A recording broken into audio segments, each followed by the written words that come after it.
Hi everyone. Welcome to the April garden tour. With all the rain we've had over the winter here in Southern California, the colors of the nasturtiums are absolutely beautiful this year.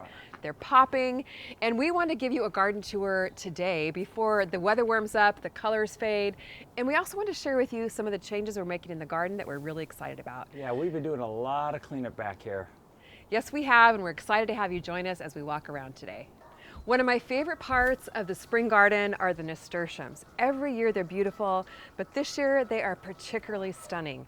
They are super easy to grow flower and just trail over the stone walls. In fact, I had to trim them back last week just to make room to plant some tomatoes. Every part of the nasturtium is edible. The flowers make beautiful garnishes for salads and beverages. The leaves have a slightly peppery flavor. You can make salads out of them.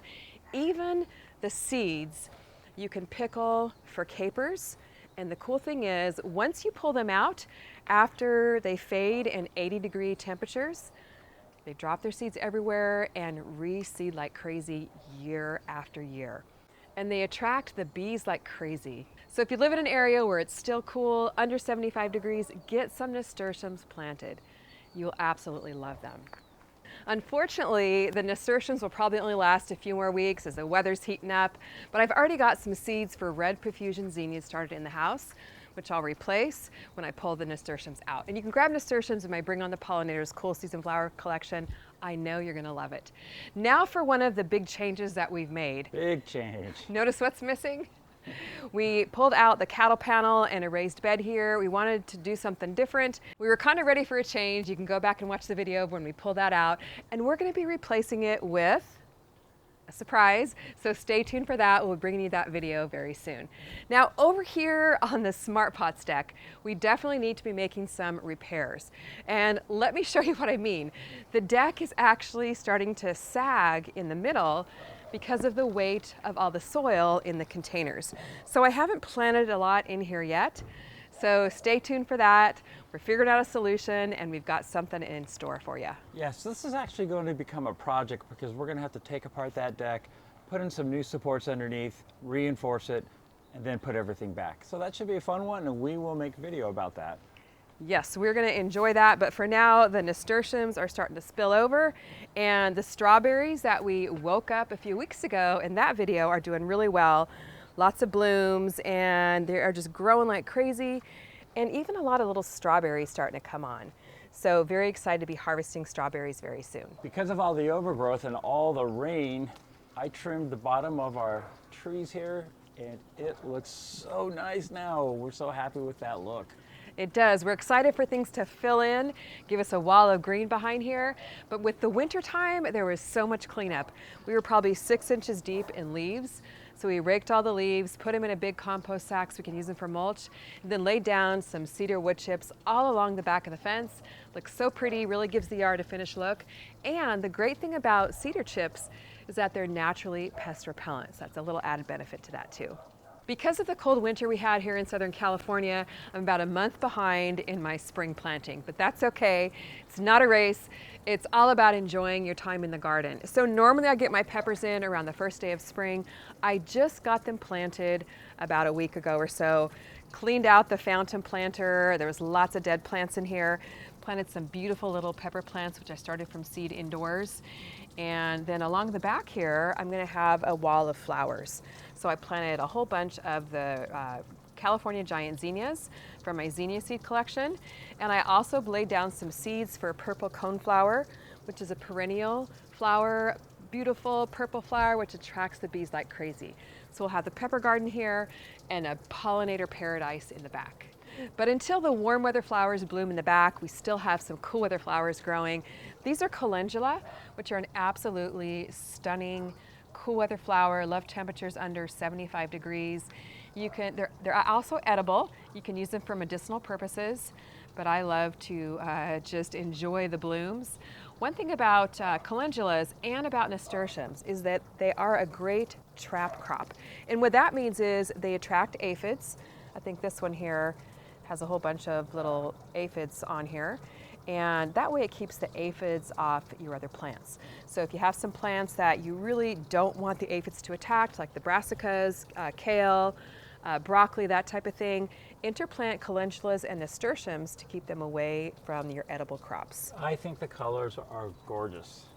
Absolutely stunning. My favorite colors, orange, yellow, and red, are what I try and put in the garden. So plant the colors that you enjoy. So the fountain planter is really the center point of the garden. We really enjoy having lots of color here. One thing that grows back year after year, and this is no exception, are sunflowers. Last year we had probably a 10 or 15 tall foot sunflower, and it's volunteering again this year along with many of its friends. So I will eventually probably have to pull some of these out. But for now, I just kind of tied it up with this stretchy tie tape to, actually this is the old sunflower stalk from last year, to support them as they grow. But sunflowers again are a great pollinator attractor and a super, super easy flower to grow. And I highly recommend you planting them. They love the warm temperatures. Now around this side, we've got some more peppers. And I support them with just small little tomato cages you can grab at the garden center.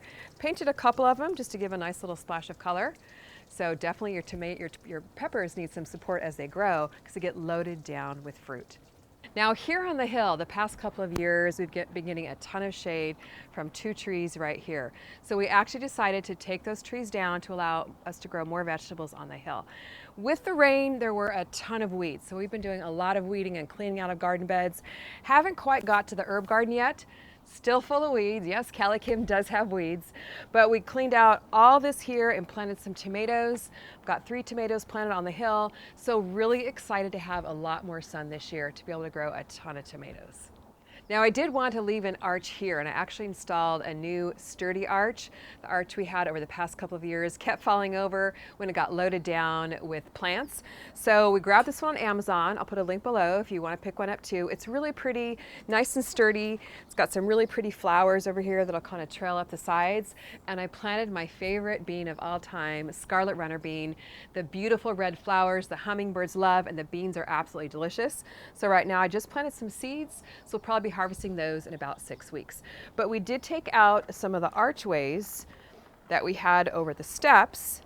And the reason why I decided to do that is because when things grew up and over the arch, it was shading out this whole area because the sun comes from this way over the house to this way.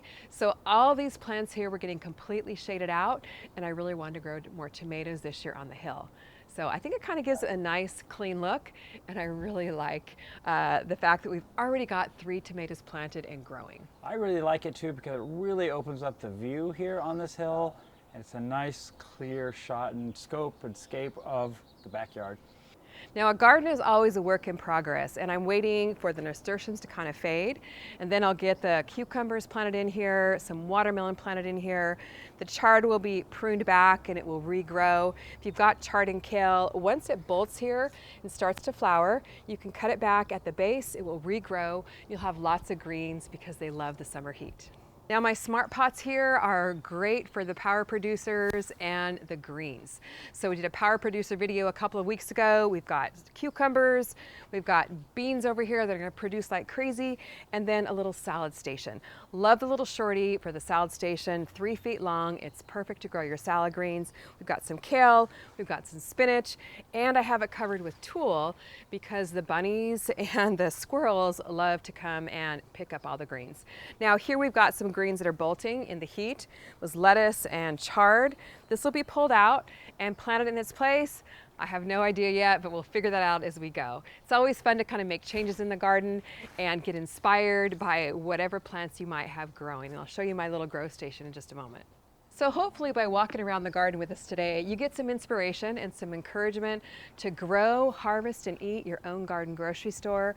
It's so rewarding, so much fun, and is just so, so delicious. Now here we've got the berry hill, as I like to call it. We've got some strawberries in smart pots, and we've got the blackberries. We pruned back the blackberries over the winter, and they're just now leafing out over the past few weeks. The blackberries are always one of my favorite parts of the winter garden. Of the summer garden, that is. Yes. We love the berries in our smoothies. We love making berry crisps. So much fun just to come out here and pick them and eat them and snack on them right in the garden. Camera Guy loves to add fun little features to the garden. This is one of his special touches. I really just like water features and the sound of water. Listen, you can hear this on Kim's mic. And I saw this on 808 Ladybug's garden, Wahoo. And I asked her where she got that. She said it's Amazon. We'll put the link down to it. It's solar powered, it's cute, it's fun. It's high maintenance though. You got to keep your eye on the water level, but we really like it. And the other day, remember Kim, we had a bird in there taking its bath. That was cool. It was so much fun to watch that. And we're looking for a little bird bath bowl for it. Yeah. We haven't found one yet. This is just a plant saucer, but we'll find a nice colorful something to pop that in. All right. So over here, we actually still have some peas going, believe it or not. These are absolutely beautiful, the Oregon Sugar Snap peas from my pea seed collection. I love these. I think they're called the Royal Burgundy peas. But these are not long for this world here because of the heat. We got to have these for lunch, Jerry. These look absolutely delicious. Yeah, they do. Peas love the cool weather, so in cool climates, you can still plant them. But over here in the red planter garden, we call it, it's completely overgrown with nasturtiums. Glorious, glorious nasturtiums. They look so pretty. We've got the, oh, there's a bee there buzzing around too. We've got the sage, the purple flowers are the sage. So pretty soon though, this will be turning into a warm weather pollinator garden with dahlias, with zinnias. So as soon as the nasturtiums fade, the warm weather flowers are going in. I can't wait. There's also a path underneath all these nasturtiums. It's there, you just can't see it right now. It's always fun on these garden tours to give you updates of the vegetables that you've seen in other videos. Here's where we put some onions in, and they are doing absolutely beautifully. They're nice and perky here and really starting to grow. Super excited to have these in. So if you're growing onions, let me know how yours are doing. But they really are a cool weather vegetable. But if you get them in before the weather gets hot, they have time to get nice, good leaf growth, and then they'll start bulbing up to hopefully be picking probably towards the middle of the summer. So can't wait for fresh onions. So grab your little shorty smart pots, which is good for growing just about any vegetable, any of my CaliKim smart pots, seed collections, books, garden kits for 25% off with the code CaliKim25. You'll also get a free cucumber seed packet with your order. Now here we've got the raised bed. We've done so much work on this raised bed already. It's so much fun. We built it last year, we topped it off this year, and we just got it planted last week. A lot of you are growing with us. Things are growing absolutely beautifully. Super excited about it. The basil's growing beautifully. We've got brand new little basil seeds popping up. Ooh, some little mushrooms there too. I'll have to pull those out. I actually added some strawberries around the edge of the raised bed. So really fun to grow your groceries, which we're all doing this year in our subscription box. The May subscription box is now out. You can grab that too over at CaliKimGardenandHome.com.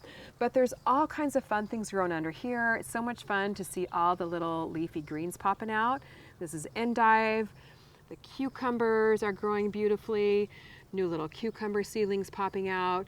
This is just a beautiful little kitchen garden. We've got squash, tomatoes, zinnias. We're going to be able to put a lot on our dinner plates just with this one raised bed. So if you haven't yet grown in raised beds, I highly encourage you to do so. Super fun, quick and easy way to grow your groceries. One thing that's so much fun about spring is to see the garden just come to life again. All the little vegetables, all the little fruits, and see the changes that we made here. We actually moved this orange tree. It was over by the cattle panel for years, has never really given us a ton of oranges. It's already absolutely loving this space. We sit over here and smell the fragrant blooms, and you can see here there's lots of little teeny tiny oranges already coming on. Oh, Jerry, can you smell the fragrance of the blooms? It's absolutely heavenly. So we're hoping for a really good crop this year. Yeah, it is such a fresh scent. Now we love sitting down here in the chill zone. We built this last year. We love to call it the chill zone. It's just such a relaxing spot to sit at the end of the day. And it's actually been warm enough lately to sit out here in the evenings, light the fire, just look over the garden and just relax and enjoy the evening together. So whether it be big or whether it be small, I want to encourage you to make a special spot for you to relax in your garden. Now come on back here behind the chill zone. I want to show you what we've done. We also cleaned this whole area out. It was a big mess after the winter. We kind of threw a lot of our stuff back here that we didn't use. It was filled with leaves. So I want to show you here this huge compost sack. This is a Smart Pots compost sack. We collected all these leaves from our backyard, plus 2 or 3 more trash cans full. So there's 100 gallons of leaves here that I'm going to use for mulch, for composting, all over the garden. So you gotta make use of those free resources. Always save your leaves, they always come in handy in the garden. So back in here, we trimmed back a lot of these trees. I trimmed back the grapevine really late this year, so I was actually pretty worried that it wasn't gonna come back, but it is. I'm so excited. I just fertilized it last week, and it's already popping out with little leaves. So it's always fun when the grapevine just kind of fills this area in. I haven't ever really gotten a ton of grapes, because usually the squirrels and the birds get them all, but it's so pretty when it arches over the cattle panel and really provides a nice green backdrop to the chill zone. And if anyone has any advice for us on these grapes, put them in the comments. We could use them. We've been trying for grapes for a long time. We filled the bottom here with cedar chips. Again, a natural pest repellent. Smells good too, and it's just so much fun to have a nice, new, clean look to the garden. So up here in our Smart Pots deck right off our kitchen, we call this the kitchen garden too, there's a lot going on. We've got some compost cooking away here in the mini Smart Pots compost sack. Should be down in a couple of weeks. We'll bring you an update on that. Here we actually turned our salsa garden into a pizza garden. This is a big 100-gallon Smart Pots, and originally I planned for a salsa garden, but then we've been doing so much wood-fired pizza, you might have seen our post on Instagram on that, that I put in some tomatoes, some basil. The cilantro from the salsa garden is actually bolting and going to seed because of the heat. Got some onions in here, some peppers. So my whole plan is to be making wood-fired pizza and just to pop over here and plant and pick some ingredients for pizza toppings. So can't wait till it's ready to harvest. Plant what you love to eat and eat what you love to grow. So we've got some other greens and things over here that are probably pretty much finished up because of the heat. Not too sure what I'll plant in Little Shorty and these Smart Pots in here yet, but do have some tomatoes growing already. These are one of the first tomatoes that I planted early in the season, even before it was warm enough for them, but they're actually doing really, really well. Now over here up against the fence is where we have our lemon trees. They're doing really well. We have been harvesting some lemons off them. This one actually just fell. We need to go ahead and harvest the rest of them and probably make some lemon chicken or something like that out of them. But you can see starting to bloom, so I really do need to get these lemons off so all the energy can go into producing new lemons. Now over here is an area that I don't know if we've ever shown before on a video. We have not. I don't think so. So it's new to all of you guys, but this is where a lot of the magic happens. So once I start my seed indoors and bring them outside, harden them off, this is where they go. So when I'm planting my garden beds down below, I can come up here and pick and choose what I want to plant. It's kind of my seedling station, if you will, and it's a nice little spot for them because they get nice morning sun on this side, afternoon shade, and I'll probably do some seed starting here as well of warm weather vegetables, maybe some zinnias, some beans, some squash. You can start the seeds right here. They won't get too hot because they only get morning sun. However, if it does get hot over 90 degrees, I have this handy dandy little shade cloth clipped here, so I can just pull it over the seedlings, and they have a nice little spot to hang out here during the day when it's too hot. Now over on this side though, I am so excited about these. We did start some dahlia tubers in a video, and they are starting to grow. Can't wait to get them planted. An absolutely stunning flower. So those ugly, ugly tubers, which are down here under the soil, grow these sprouts and then grow into the most amazing, gorgeous flowers you've ever seen. So we'll bring you along for the planting video. The bees love them. They're just stunning, like dinner plate sized dahlias. So you can see here I've got quite a few that are sprouting, some that haven't quite sprouted yet. You can see the tuber there. So hopefully this one will get a lot of dahlias out of all of these I have planted. So let me know if you're growing dahlias, either love dahlias, I think most people that grow them absolutely love them, and what kind you're growing. I would like to ask for a quick bit of advice here on the dragon fruit cutting. Been rooting this cutting, thanks again Debbie, since probably September, October. Was doing really good for a while, started to grow a little stem here, I guess it's called, and then it started to get kind of brown. So I'm not too sure what to do. Should I cut this off, just kind of let it sit and keep on going like this? All you dragon fruit experts out there, I need your help on this one. Really enjoyed showing you around the garden today, showing you all the changes and the beautiful colors of the nasturtiums. Yes, and the cleanup felt great. Lots of hard work, but well worth it. Let us know if you're going to be doing some cleanup soon too. Head over to CaliKimGardenHome.com, grab your seeds, your garden kits, your smart pots, and my garden books for 25% off with the code CaliKim25. And don't forget about the May Grow Your Groceries with CaliKim subscription box, now available $5 off with the code MAYSUBBOX. Let us know what you're growing for spring, what you're cleaning up in your garden. Can't wait to grow more veggies with you this spring and summer. Thanks for watching. See you on the next video.